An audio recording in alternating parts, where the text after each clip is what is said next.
शब्दरचनेवरती प्रेम करणारे आपण सर्वजण, उपस्थित सर्वच काव्यरसिकांना मी सप्रेम नमस्कार करतो।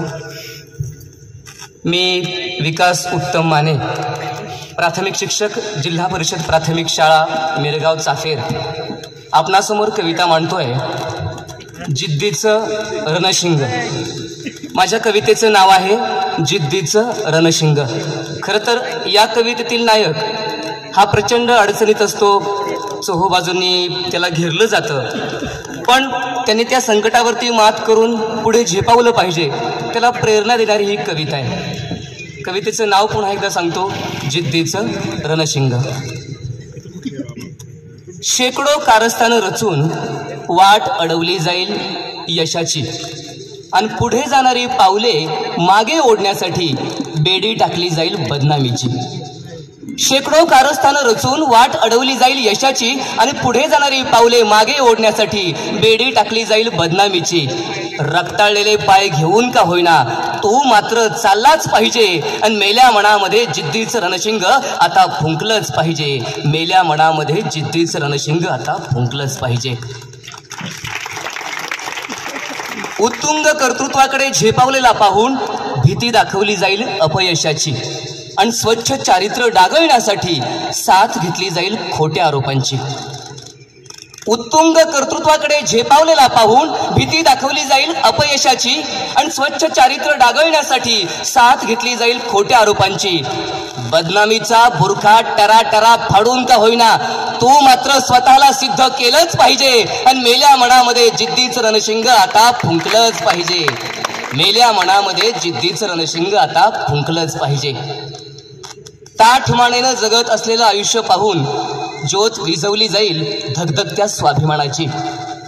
ताठमानेनं जगत असलेलं आयुष्य पाहून ज्योत विझवली जाईल धगधगत्या स्वाभिमानाची, आणि काटेरी मार्गावर ढकलूनच मजा घेतली जाईल तुझ्या अपमानाची। अपमानाच्या रणरणत्या आणि रणरणत्या उन्हात तापून देखील तुझ्या अस्तित्वाच्या लढाईसाठी तू पेटलाच पाहिजे, आणि मेल्या मनामध्ये जिद्दीचं रणशिंग आता फुंकलंच पाहिजे, आता फुंकलंच पाहिजे। घशाला पडलेली कोरड पाहून ढकलून दिलं जाईल तुला शुष्क प्रदेशात। सुकलेले ओठ आणि भुकेलेलं पोट पाहून आसवांचं तळं बांधलं जाईल तुझ्याच डोळ्यात। घशाला पडलेली कोरड पाहून ढकलून दिलं जाईल तुला शुष्क प्रदेशात। सुकलेले ओठ आणि भुकेलेलं पोट पाहून आसवांचं तळं बांधलं जाईल तुझ्याच डोळ्यात। तुझी तहान तुझ्याच अश्रूंनी मिटवून का होईना मुरदाड मनाच्या वाळवंटात माणुसकीचा झरा खोदलाच पाहिजे, आणि मेल्या मनामध्ये जिद्दीचं रणशिंग असंच फुंकलं पाहिजे। जिद्दीचं रणशिंग असंच फुंकलं पाहिजे। शेवटचं कडवं म्हणतो, नात्यातील जपलेला ओलावा पाहून आपुलकीला सुरुंग लावला जाईल आपल्याकडूनच, आणि बांधत असलेली माणुसकीची भिंत पाडून तुला गाडला जाईल खोल खोल ढिगाऱ्यातच।